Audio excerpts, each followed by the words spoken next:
Okay. So with the storage of equipment,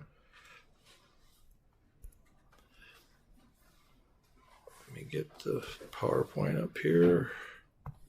PowerPoint.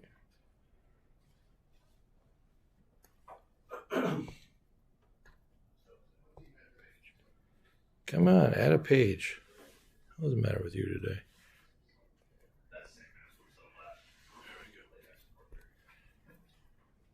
Here comes my help. There went my help. You can hear Shane coming a mile a minute. He has no volume control. Where'd he go? Other room.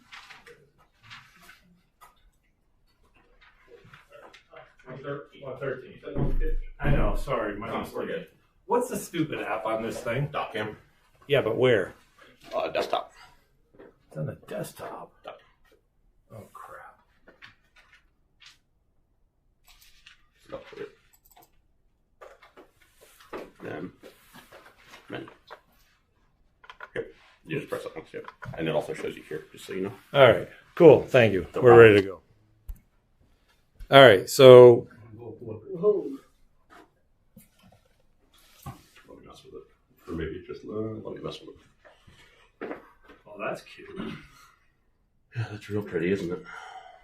All right, so soil testing. So we got the concrete's got to get in there. We got to figure out what the soil's the abutment's going to sit on, right? Okay. What else? I have material testing over here, but I don't know if you do that on site. So, what kind of material testing do you want to do? You want to pull some steel apart? You want to Not on site. specify? I mean, it's okay. There's nothing.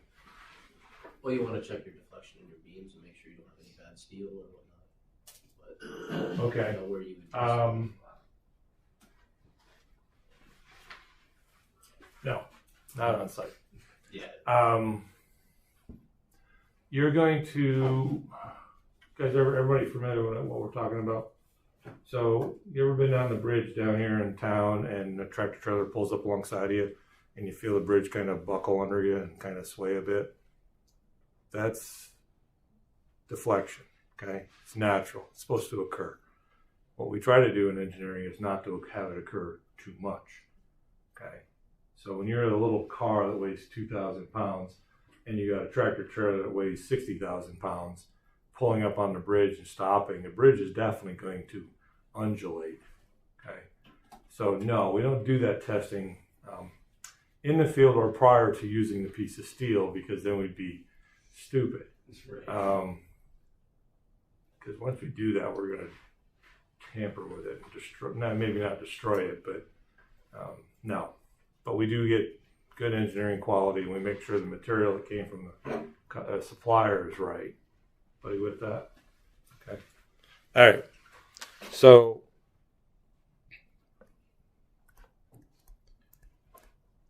bridge span. All right. So we had material testing, or not material testing, material storage, right? What else did we have? Reroute traffic. Traffic flow. Any permits you need?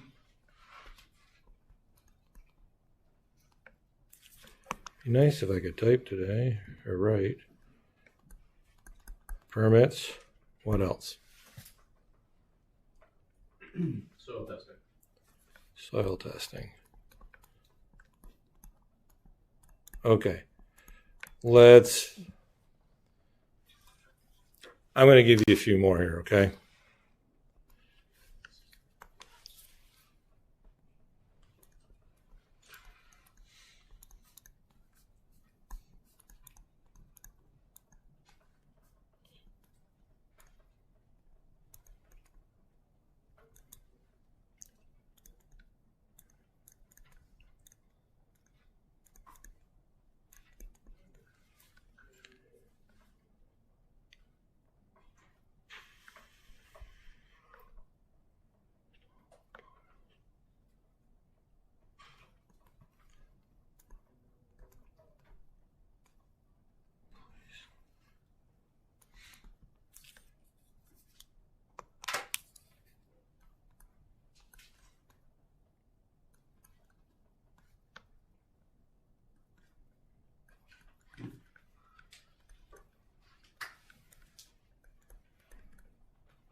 Okay, so all of these are part of what we're trying to get to. We got to deal with 1,000 things. You're never going to get to the point where you can just have a couple small ones, unless you're doing a really small project. Think about making cookies. Okay, I asked you about peanut butter and jelly the other day, about chocolate chip cookies. What's it take to make a chocolate chip cookie? Flour, chocolate chips, egg, sugar, brown sugar if you like to add it, molasses if you're that fascinated. Extracted vanilla. Don't forget the vanilla extract. Yes. All right. And then you got baking. Well, you got mixing time. You got baking time. You got to let them cool, or you can be the fool that eats them hot and gooey. It's always exciting.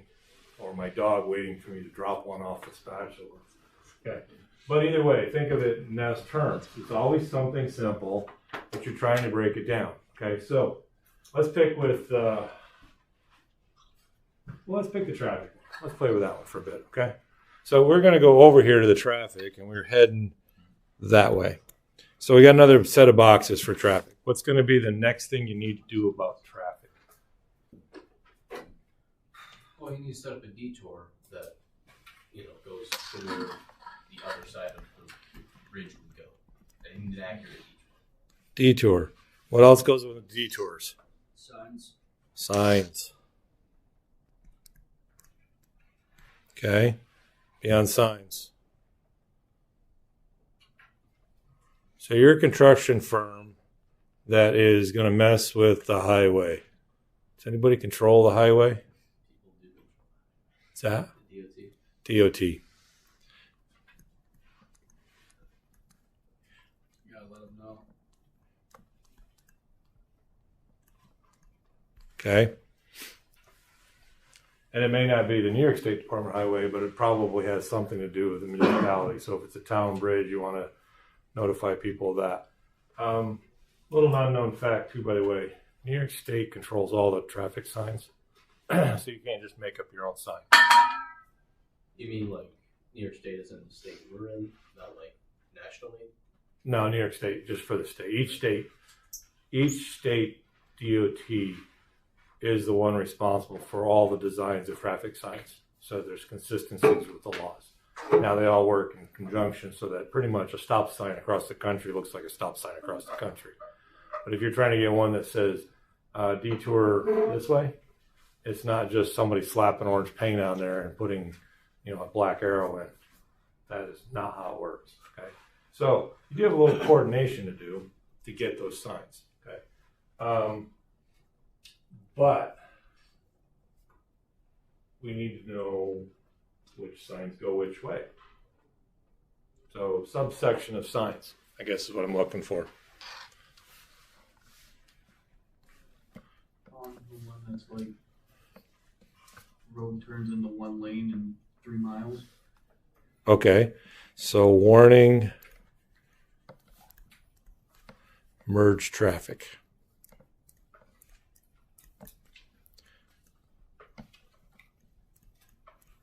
Okay. But then there's, with the merged traffic, we need to know whether it's merging left or merging right. Yes? What goes else with the signs? And maybe even the detour bit. Everybody sees them. You don't pay attention to them. Traffic cones? Traffic cones. You don't pay attention to traffic cones? No, and it just people ignore them and they just keep moving. But there's a whole process of putting traffic cones down. Okay. Everybody ever watch that? A dude in the back of a truck Yeah. dropped him down. There's actually some really modernization stuff going around the world. Instead of the poor guy standing on the little platform off the back, throwing the cone down, setting it down, there is a process where the cone is put into a feeder, and it literally drops a cone automatically down the road off the side of the truck. The only thing the guy on the back of the truck does, pile up, stack it. Pile up, stack it. Because no one's figured out how to automate that bit yet. But then picking them up, there's a whole other process. So it literally goes on the little scoop, tips it, and then grabs the underneath on the next pass, and then picks it up and sets it in the pile. So but we got cones. Okay, so you got detours. So we got traffic cones. Okay.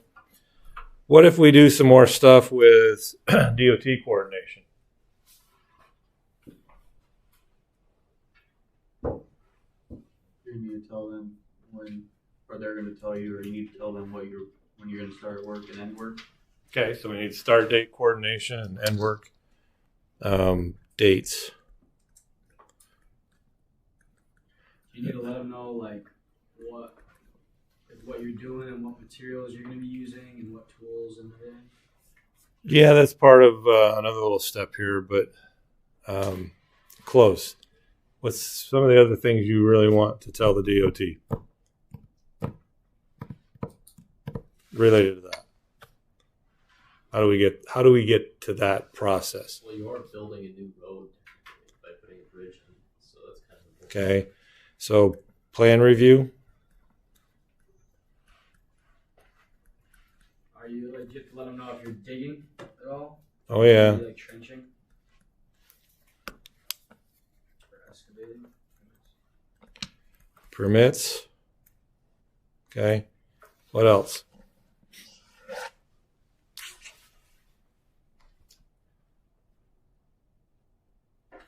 Do they need to supervise you? Oh yeah. Yep. So you'll give them a little desk in the corner of the field office that says DOT representative, you know, and they'll stick some poor schmuck junior engineer in there that sits there all day and watches things. And their glory is, I get to wear a hard hat and a safety vest and walk around the job and not get yelled at. Beyond that, they're just there to report back. Right? Yeah, there's that kind of coordination too. All right, long and short, are you getting the gist of this little thing? Let me give you the ones I wrote up here. So with construct the abutment, okay, we got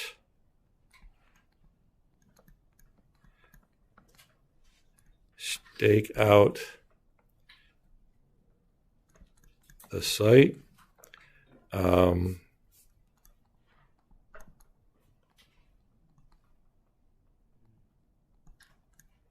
Excavate, build forms, install rebar,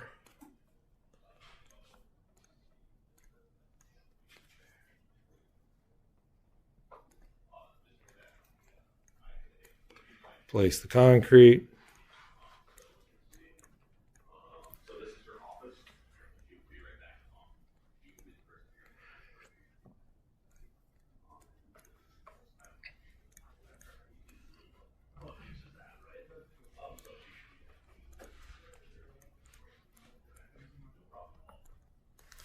okay, those are just a small handful of them, but that's all related to the constructing abutments. Okay.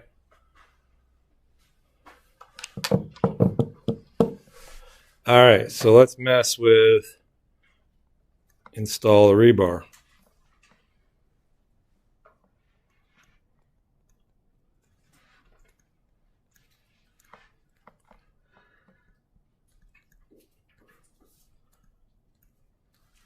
So we want to deliver the rebar. The next step is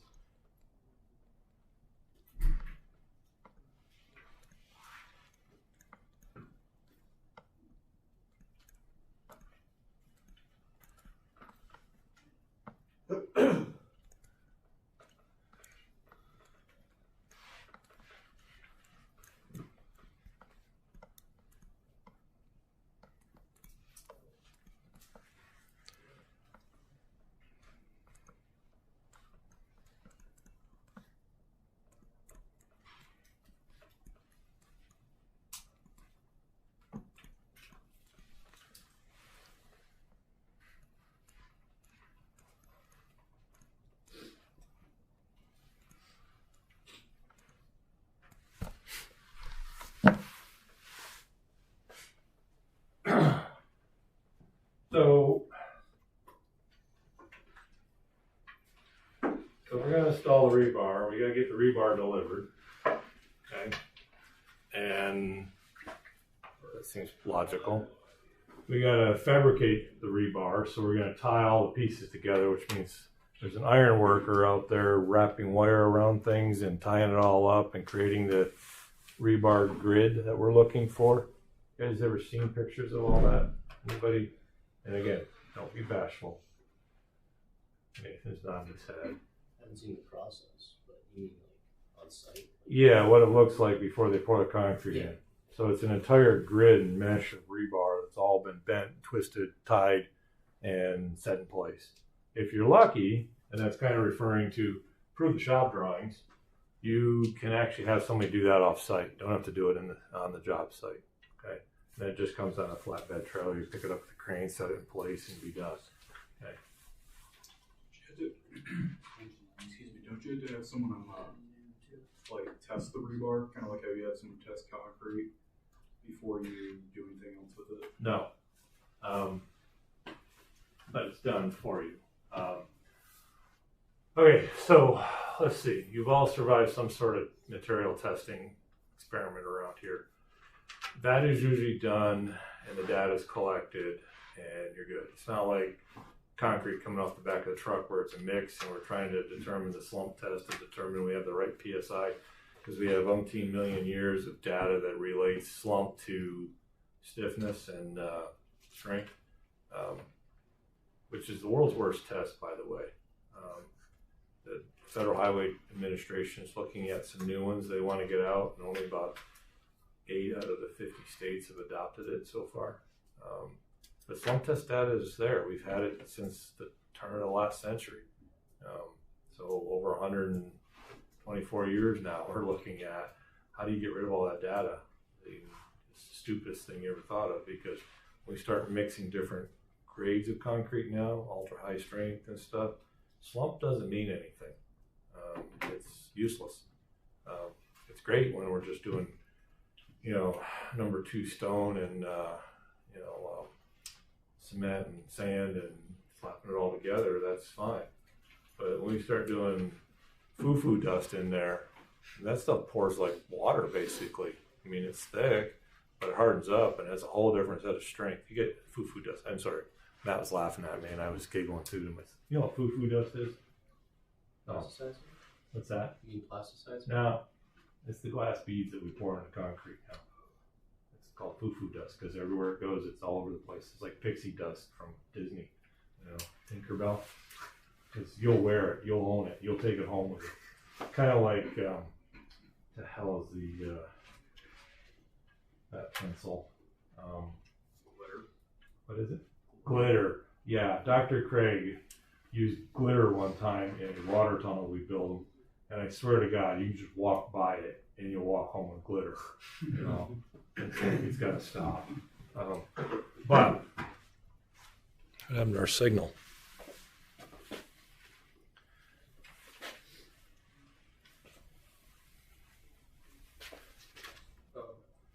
You piece of junk.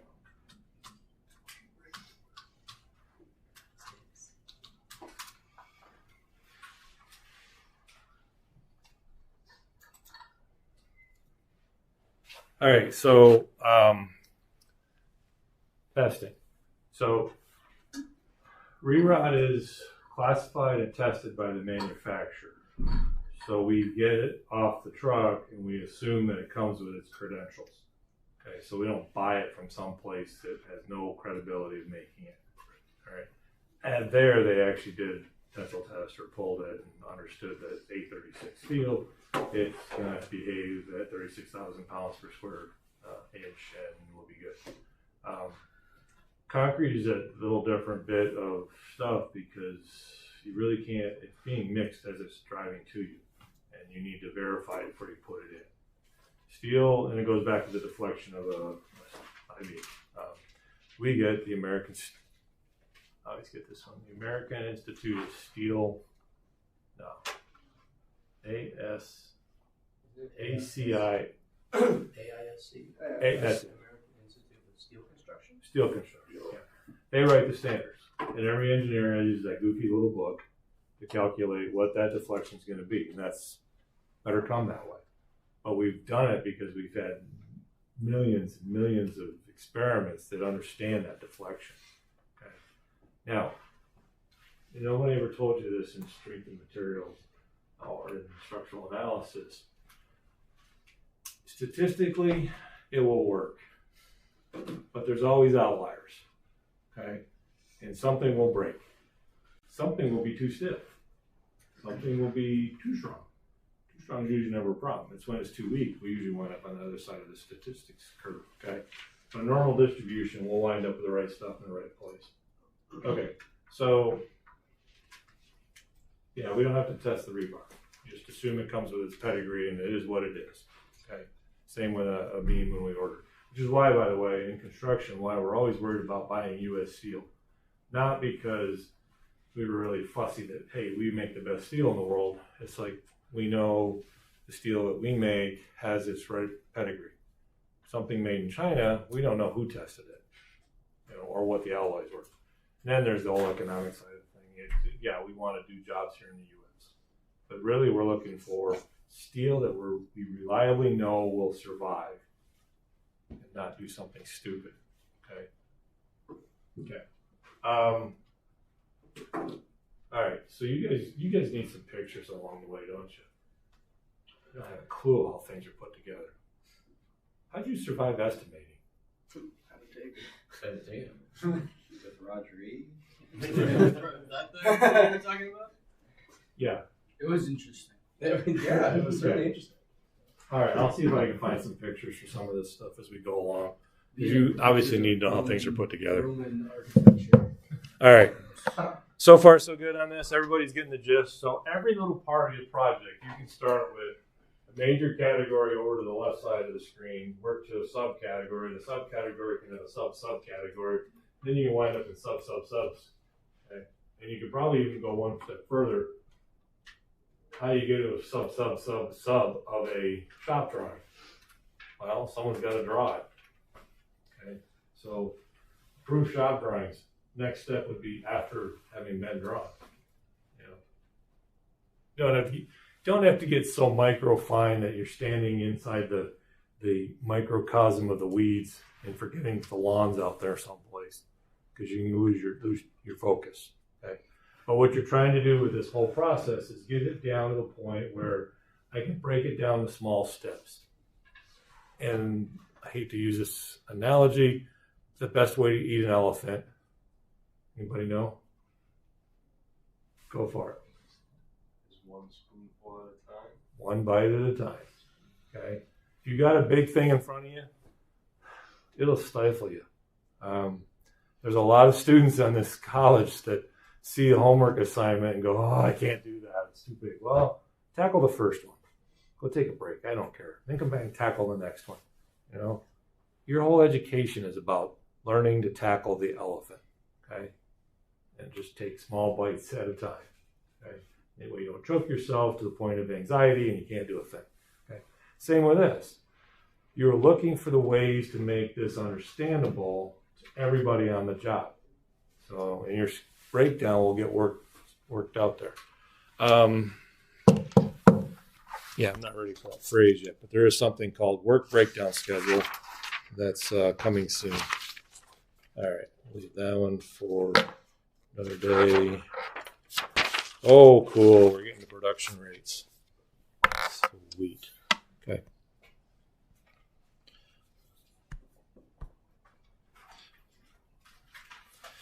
All right. So,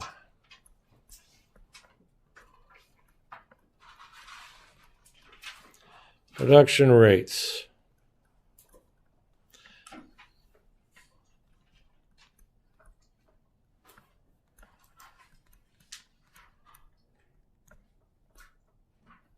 And very soon we'll be starting to put some things together with schedules and some more of this. So, oh yeah, I have a homework coming up too, don't I? Cool. All right. So how do you know the production rate? Well, you have to personally be completely aware of patients of how this whole thing comes together. Every little nook and cranny of this project. Right? And you got to know how long it's going to take. But how do you know that? Spend any time in the construction industry prior to coming to college? No.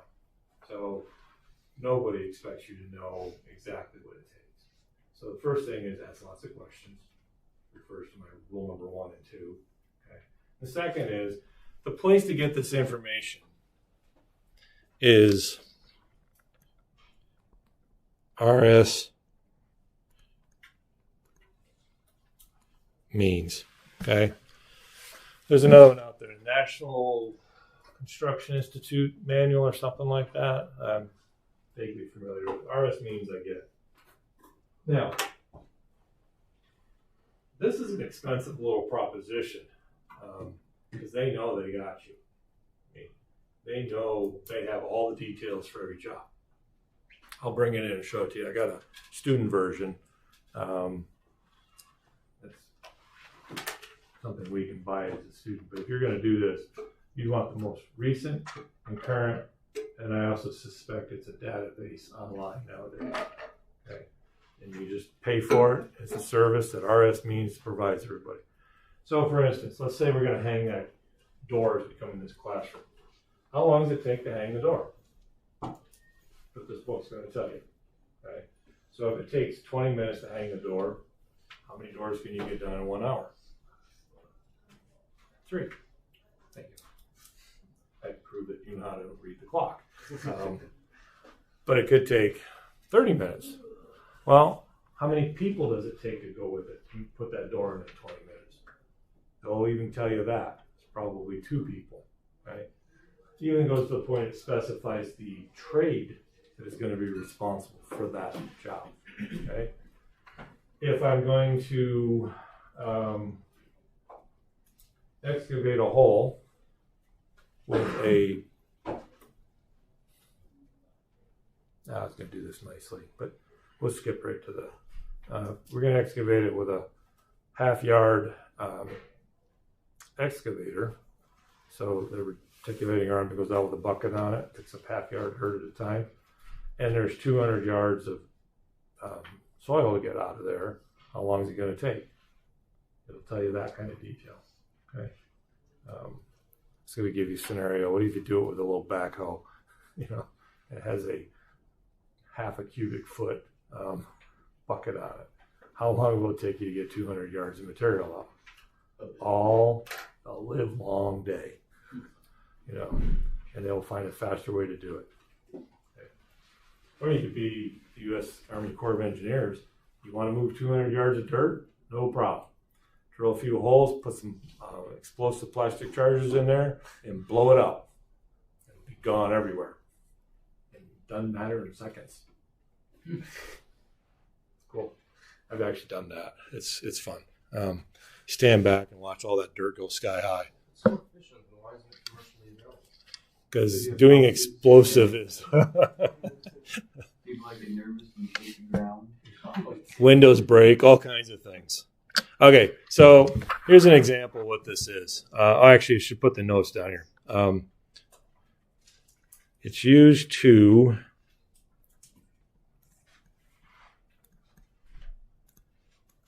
schedule work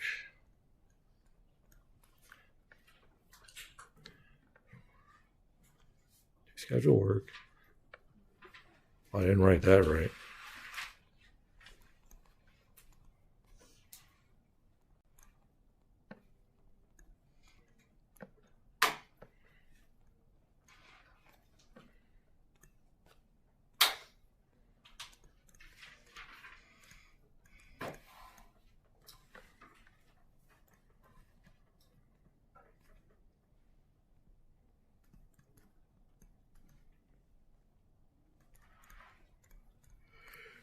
Okay, so that's the official definition of what we're going to talk about here.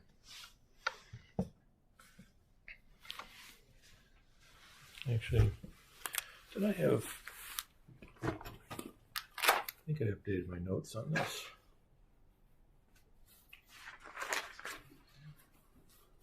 Yes, I did. Cool. We're going to change notes up here. All right. Part of this is about controlling.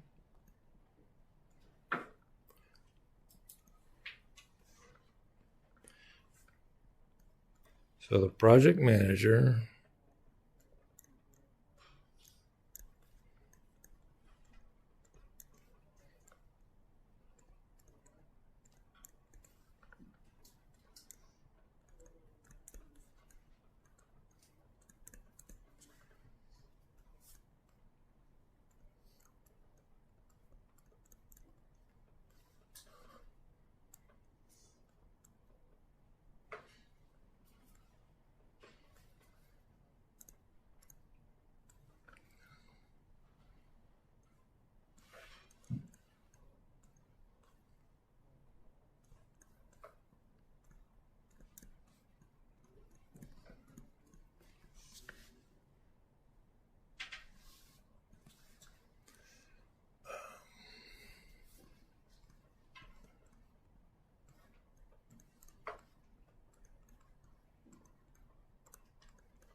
Okay, so if you're a control freak, being a project manager is a job for you.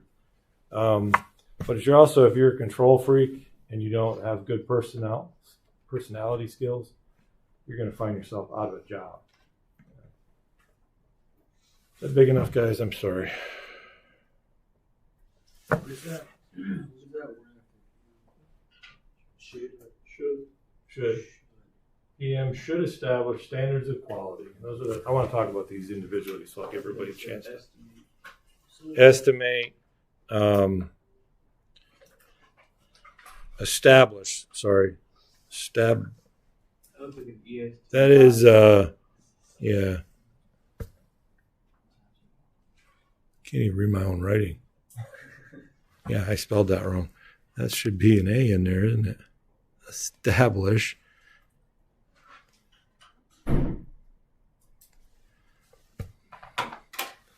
Okay. All right. So you are the quality control person. You know nothing about quality control. Hopefully you'll have somebody that does. Okay. But when you walk up and look at that door being installed, how do we know it's put in properly? It's the seams up and above and make sure the gaps are perfectly uniform. Okay, so we want to make sure that the rough opening has enough gap between that and the frame. Okay. Unless you're standing there while they did it, you're not going to see it. We can try to close it. Oh, It rubs. we open the door and close the door. If it operates correctly, chances are it's put in correctly. Okay.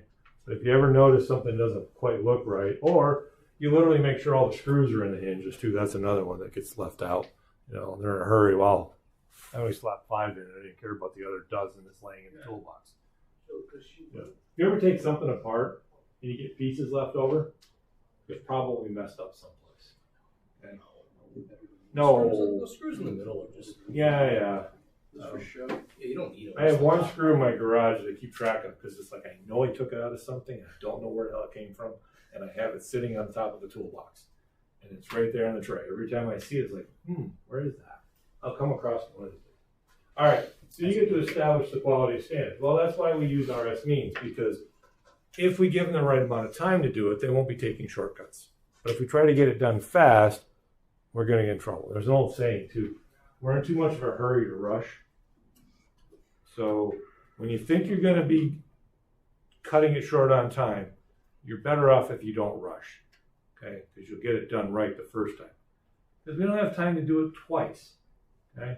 So take your time to do it.